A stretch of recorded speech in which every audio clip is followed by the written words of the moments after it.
And we are back for another casual conversation with the Classic, and I am here with the hottest act in professional wrestling right now, Wardlow. It's a pleasure to have you on the show, especially with everything that's going on. How are you doing today? I'm doing very well. How are you? I'm doing great. I'm glad we got through these technical difficulties. I hope things are working smoothly right now. I can't tell on my end, but I hope they are. It's a crazy time right now, and how does it feel though? You're like one of the most popular people in wrestling right now. Like everybody loves Wardlow.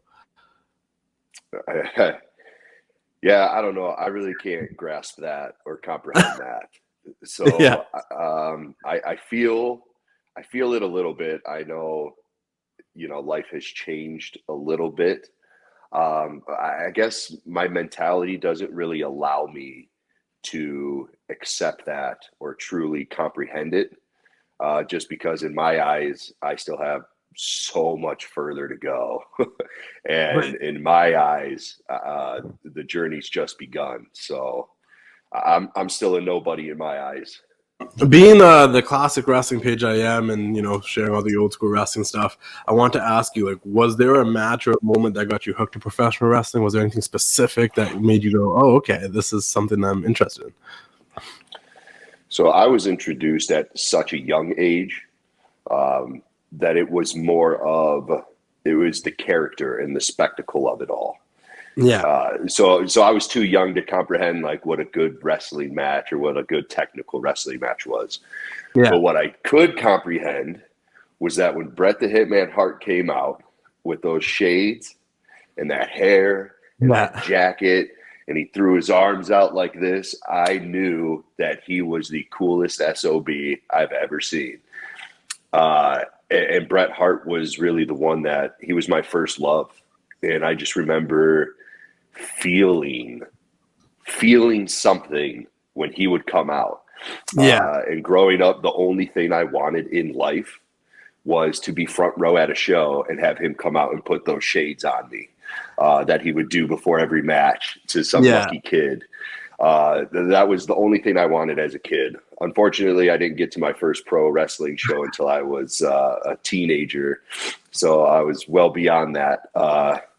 But yeah, Bret the Hitman Hart, something really just drew me towards him. And Mr. Perfect was another one when I was young. And man, I fell in love with it at a young age. I just thought it was the coolest thing in the world. It's a coincidence that you said you weren't really focusing on the wrestling aspect of it, because I can relate to that. As a kid, the first people that popped out to me were the Macho Man and the Undertaker because of the character, but yet you picked two of the best wrestlers that the business had at that time. So that's a coincidence. Have you had the opportunity to meet Bret Hart yet? I have, and you say that's coincidental, and maybe that's why they made me feel though. Yeah, that they're so good at their job. When Bret would sell, I felt, bad for him, or when he was, maybe that's why they made me feel, because they're damn good wrestlers. No, 100%.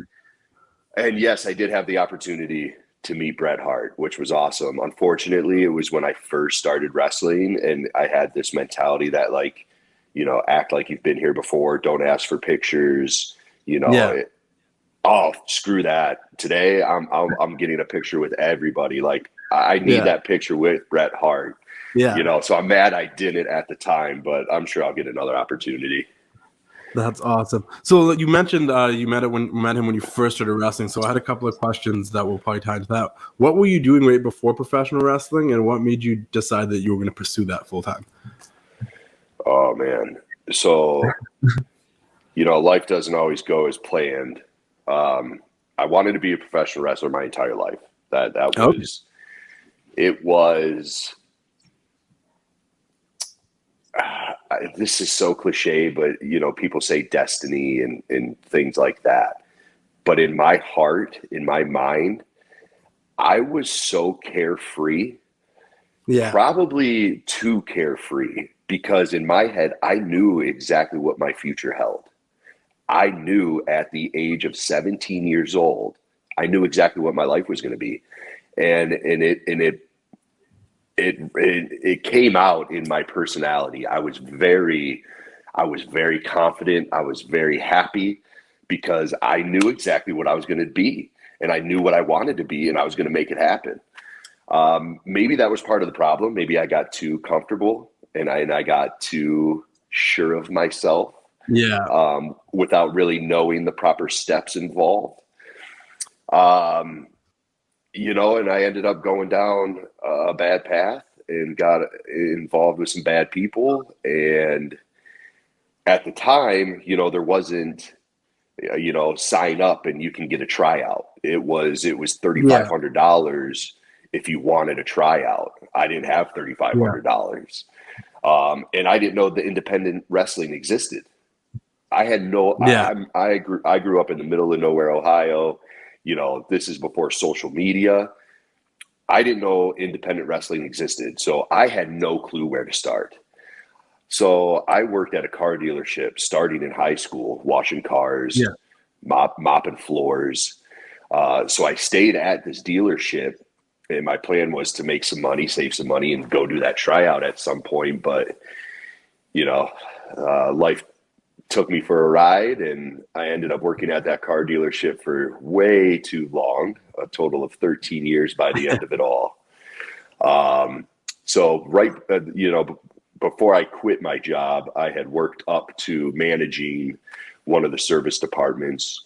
It had a number of employees under me, and I can honestly say it was absolute hell. It was a miserable job. It was a miserable lifestyle. And it caused a lot of issues with like drinking and depression. And thank God, one day I woke up and I just said, I don't accept this as my life. This isn't what I'm supposed to be doing. This isn't my life. This is somebody else's life. I have to make this work. It's my only option. That's very scary to do. Like, that's a big decision to take something. Well, yes, it's probably miserable, but it's comfortable. And to be like, yes, I'm going to leave this area comfort zone because I'm not happy here. As comfortable as it is, knowing that there's a paycheck coming in, knowing that I've been from the bottom and got to this position in this place. What really pushed you to leave that? Like, were you just taking that risk on yourself?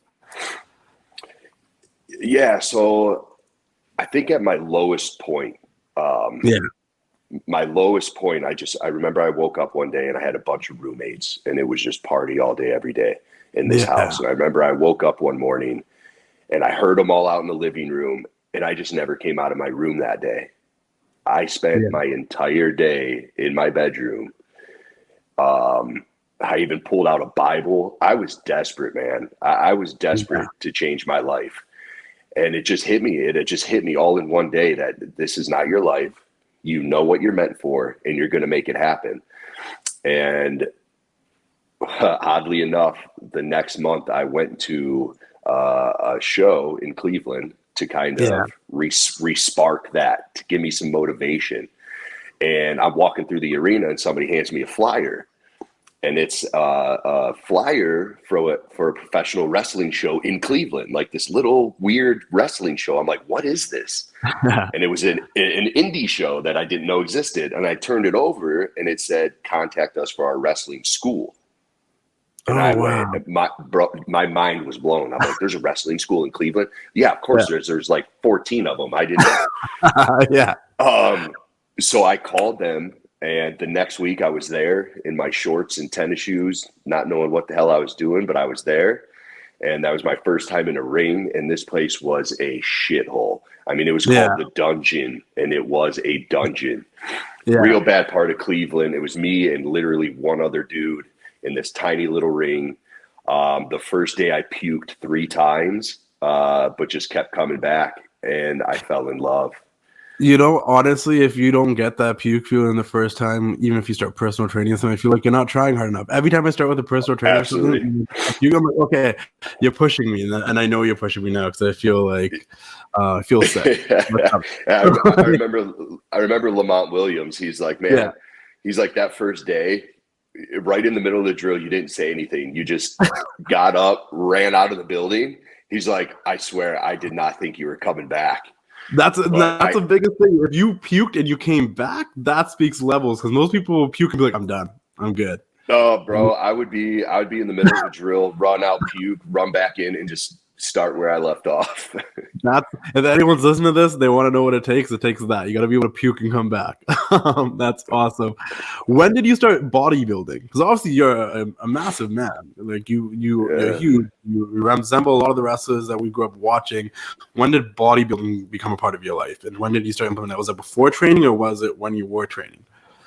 So I fell in love with exercise and working out at a very young age. Okay. I'm a 90s kid. What did we grow up with in the 90s? It was jacked up. I'm a 90s kid too. We're probably around the same age, so I know. So look at the entire world of professional wrestling at that time. Yeah. But separate from that, it was Sylvester Stallone. It was Arnold Schwarzenegger. I mean, the 90s were the epitome of all of that bodybuilding scene coming to life. Yeah. So, man, there was at one point, I'm in elementary school. I'm in 5th and 6th grade, and I have a Bowflex in my bedroom. Yeah. That we lived in a very small house, and this was some dinky Bowflex like somebody gave us for free. I put it in my bedroom. You couldn't move in my bedroom. There was enough room for my bed and a Bowflex, bro. Yeah.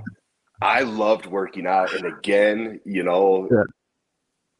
I was in really good shape my senior year and those first couple years, and then again life, and I totally got out of it all. But things like that, the wrestling, the bodybuilding, that's so deep inside of me. That's in my blood. It doesn't matter how far off track I got, it was always going to come back, and that's something I will be wrestling and working out to the day I die.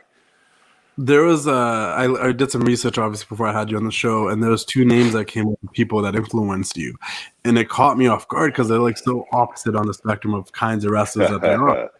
There's Dave Batista, and then there's Jeff Hardy. So I see the Dave Batista influence, and I also did grow up in that. I was a teenager when the whole Evolution 2005 Dave Batista thing happened. Made me a huge Batista fan, but the Jeff Hardy part, I'm like, I never imagined you'd be like, I want to do Jeff Hardy stuff. We've seen you do a swanton here and there, but like, speak about those influences and how they're so different, but how they both matter so much to you. So here's the thing about me. I don't really comprehend the way I look.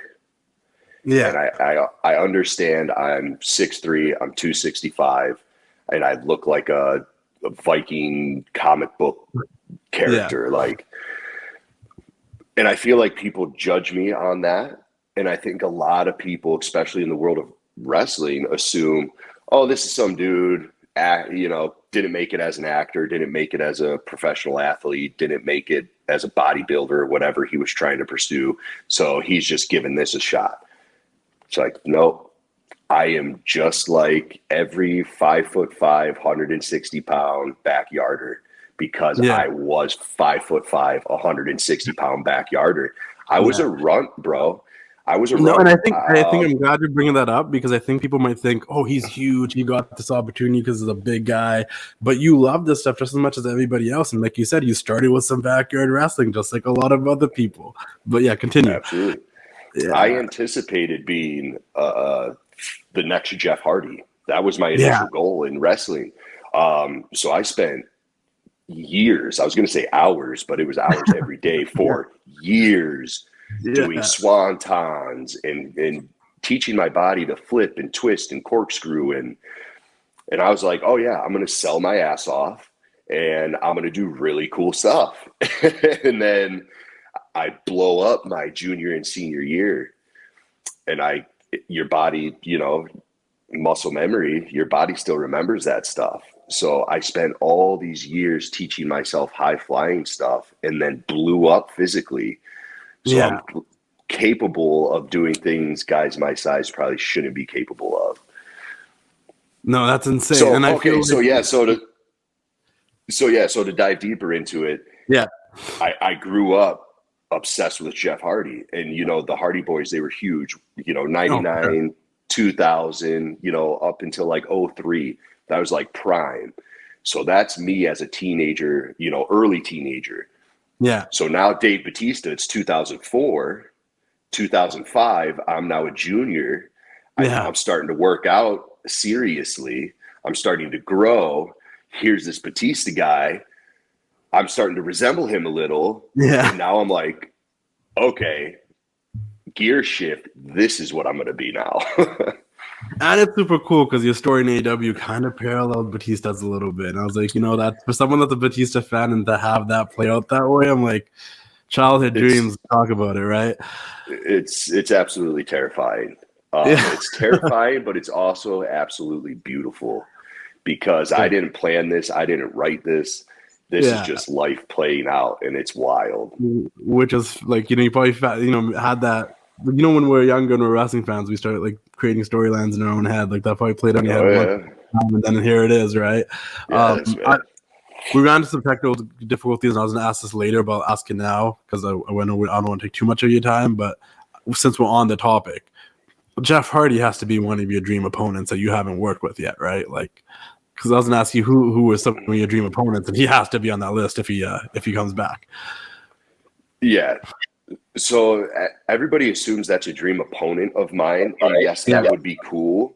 I would love to wrestle Jeff Hardy, but more so than wrestle, I want to team with Jeff Hardy. Yeah.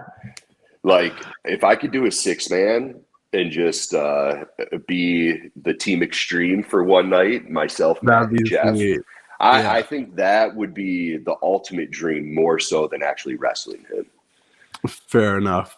He's my idol. I don't want to murder Jeff Hardy. Yeah, I'm going to murder him if we wrestle. I don't want to murder him. Fair enough. That's actually a really solid point. At least that's where you could work with him and be together and to be part of the Hardy Boys. Like, that's everybody's dream. Yeah, bro. Hardy Boys. Names. Yeah. Let's talk about you getting signed to AEW, how that came about, what that meant for you. How long were you working the independents prior to that? And then obviously there was a WWE tryout there before, but then came AEW. Yeah, so I this actually kind of backtracks a little. So I started pursuing wrestling and started doing the Indys. While I was still at the car dealership. So I still had a full-time job. I was allowed to wrestle, once or twice a month. Yeah. And then what really pushed me over the edge was heartbreak, like a real, legit, painful time in life. Mm-hmm. And it pushed me to go, I am going to make all of my dreams come true. And I started looking into like doing voiceover work, doing acting. I was really pushing to get, more indie bookings. I'm like, I'm just going to make all my wildest dreams come true. I don't know how, but I'm going to do it. And an opportunity came that allowed me to, the tryout came about. And as soon as I caught wind of that, I just quit my job. I just straight up said, I am putting all of my faith into myself. I'm putting all the eggs in one basket. All I've ever needed is one opportunity. So if I have this opportunity, I'm golden. So I just quit my job for the first time in my life. So you talked about that stability. So I had health insurance and 401k and perfect credit. That's the only thing that would keep you there is that stability. And then it's like, what took you away from that? Yeah. Yeah. So I quit my job to train full time. The tryout obviously ended the way it did. And then I was left, pretty lost. And this was probably the second hardest time of my life, where I am now, for the first time in my life, I'm living back at my mom's. I have shit credit. I have no money, no job, and no clue what my future holds. So I was desperately contacting every big indie booking there was. They pretty much told me, go make a name for yourself. So I'm trying to contact every indie booking, Impact, anybody. Warrior Wrestling, fortunately, picked me up and got me a little bit of extra exposure. So I'll always be thankful to Warrior Wrestling, man. They really helped They're me great. out, They popped man. off a lot in the last 4 or 5 years. They're like they shout out to Warrior Wrestling. Yeah, they're great, man, and they're like one of the only bigger independent companies that gave me a shot, and so I'll always be thankful for that. So I was sleeping one day because when you're depressed and jobless and you take naps during the day, and I woke up and I had a voicemail from QT. Oh wow, and yeah. He was like, "Hey, few people have mentioned you, so if you're willing to come down, if you fly yourself to Atlanta, we will take a look at you." And I later found out that they were trying to call me on my bluff. Because again, people just think I'm some big dude that doesn't really need wrestling, just trying it out, whatever, doesn't take it seriously. Well, I had a flight that night. I was like, yep, I'll be there this day. So QT is also somebody that I'll always be thankful for. I was a total stranger, and I flew down to Atlanta, and he let me stay in his home with him and his wife for 2 or 3 nights. Yeah, it's one thing booking the flight, but hotel and everything now you just so like that's very helpful. Yeah, so man, that was such a crazy experience. And meeting Cody, and QT and I worked in the ring just on the fly for 3-4 minutes, and Cody was like, "Oh yeah, like we can do something with this."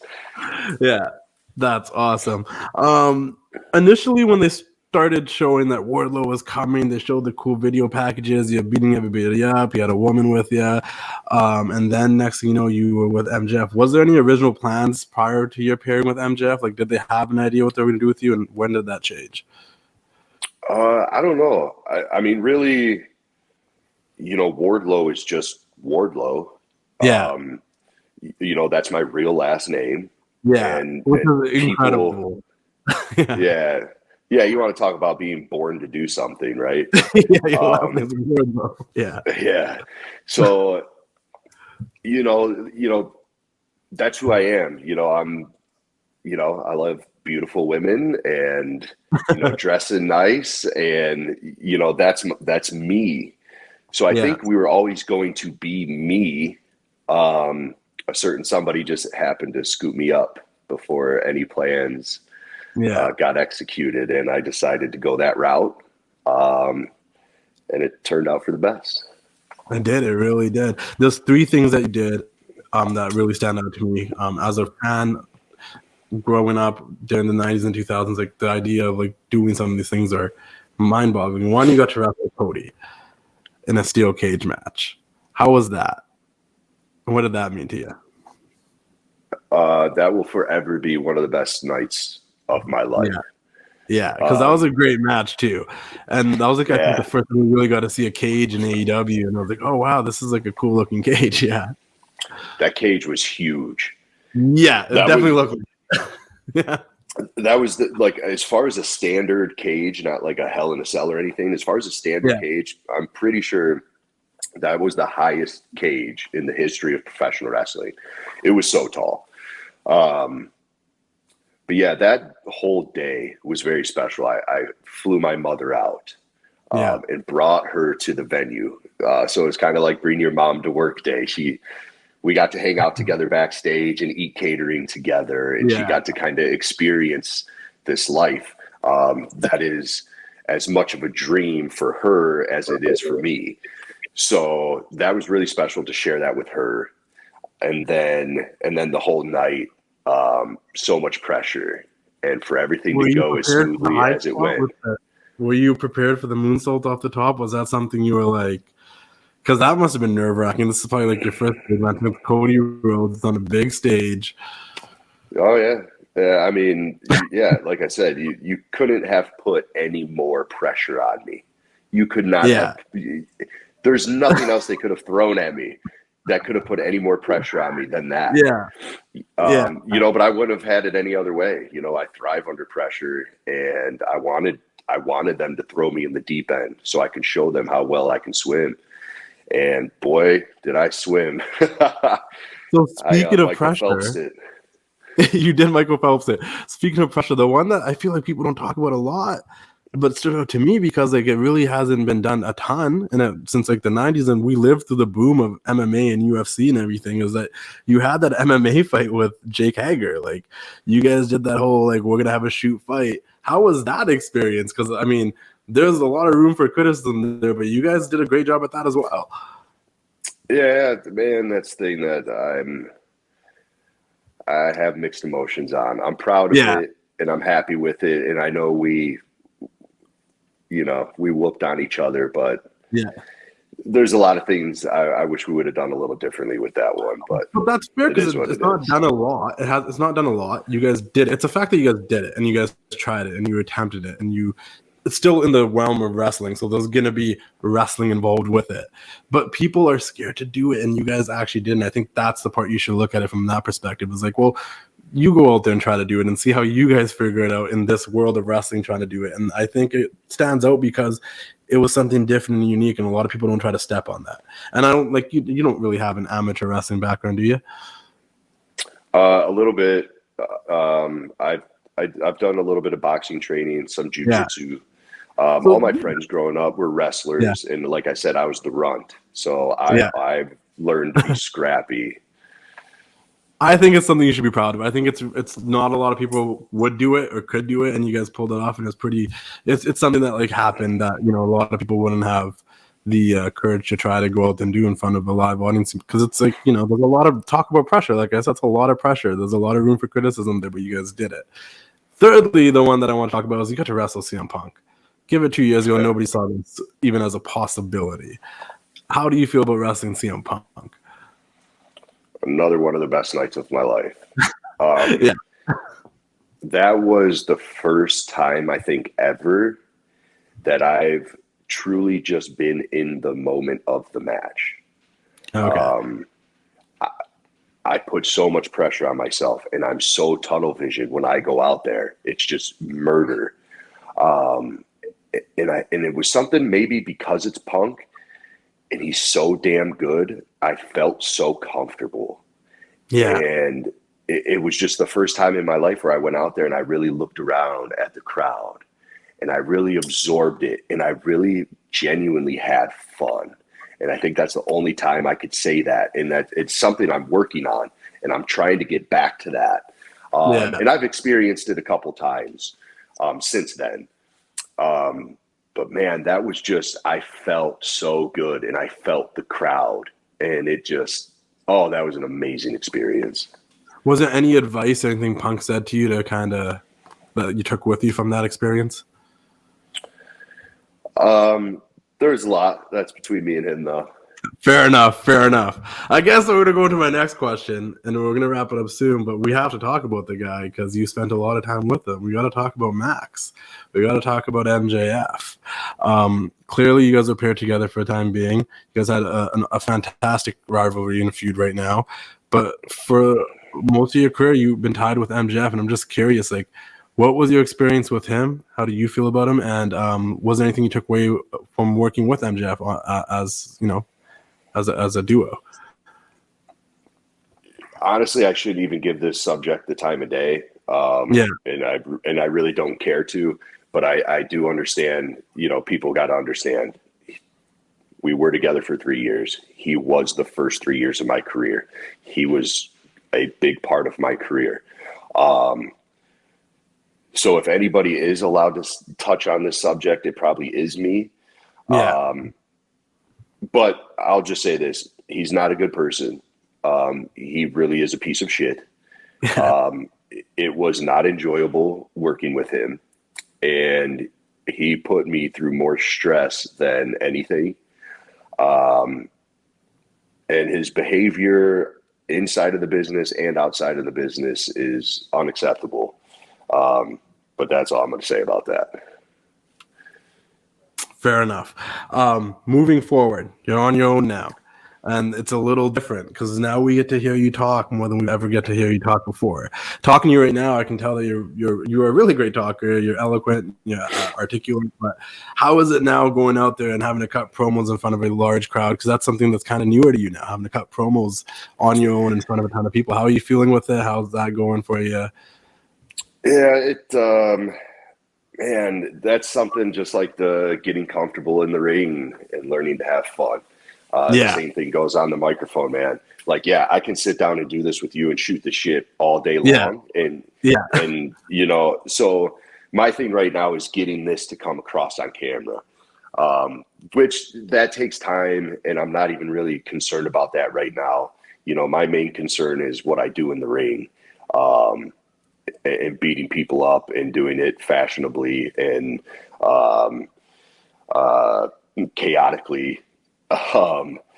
So you did a good job at that. yeah. So, I know a year or two from now, I'll be able to grab the microphone and electrify an entire arena.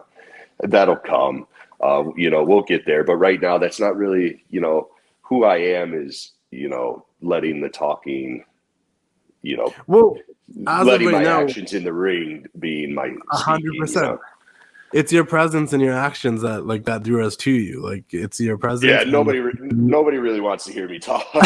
And the fact that we know that you're gonna kick somebody's ass, you know what I mean? Like, that's what we look forward to, man. Everything that from the backstage entrance to coming out there, the Wardlow chants, like, we're on board. We're on this train with you. So no matter what, we're gonna ride with this train and be with it. But I just I want to know what it was like for you, because that's not something you really had to concern yourself with too much in the past 3 years. You did a little bit, but now you're on your own, shackles are off, and it's like you're gonna have to talk sometimes. So I just want to see where you're at with that. What we do know that you're focusing on is the TNT Championship. That's your next big thing. I know you said you want to wait till Punk is back before you go after that world title, but till then, there's that TNT Championship. What drew you to the TNT Championship, and what are you looking to achieve if you were to obtain it? I'm sure you will, because you're you, but So I think the initial draw to the TNT Championship is just what it represented at the beginning of AEW. I mean, the TNT Championship, in a lot of people's eyes, was the championship. And there's a few guys that held it that put some real respect onto that title, put some real worth behind that title. And since then, there's been a few guys that have kind of shit on all that. And I feel responsible to take that TNT title and make it worth a damn again, and make it worth something and bring some respect back to that title. And I want to make the TNT title the title in professional wrestling. And I'm confident I can do so. But more so, it really comes down to shit got personal, with Scorpio Sky. I said it recently, you don't get to just disrespect Wardlow and get away with it. And Scorpio Sky is the only human being on this earth that currently has done that.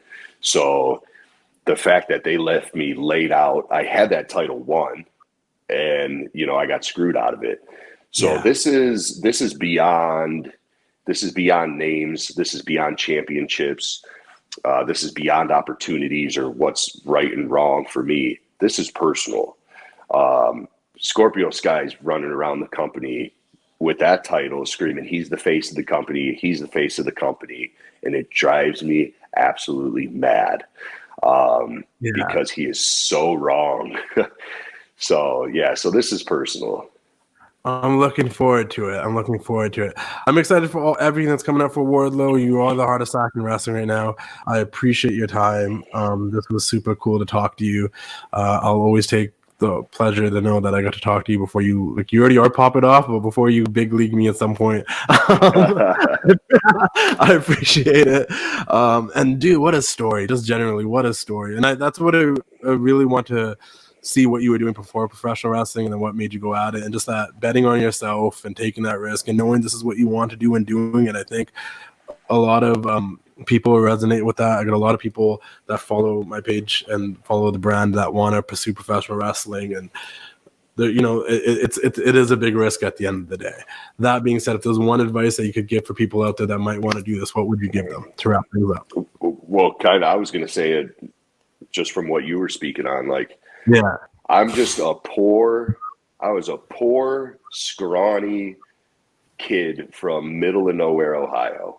Yeah. Who went through depression, drugs, alcohol, heartbreak, everything in the book, death, my father passing away, I've had the book thrown at me and I made it. So if I can make it, anybody can make it. It doesn't matter what your background is. It doesn't matter if you're big or small. It doesn't matter if you're rich or poor. It doesn't matter if you've had, depression issues. It doesn't matter if you've struggled with alcohol, drugs, if you can survive it and you can make it out of all that, you can make your dreams come true. I'm living proof of it. He really is. That's a beautiful thing. Thank you so much. Hopefully I can have you on in the future again. I think we would catch up probably. Hopefully we don't run into any technical difficulties. I'm very sorry about that. But good, man. We'll get you back on. I'm going to go let you do your thing before, you start coming at me through the screen. Everybody, Make sure you follow Wardlow on social media. Check him out. I'll put all his tags in the bio in the info section. And everyone keep doing the thing. We'll see you all next time. Ooh, yeah. Dig it. Thanks, dude.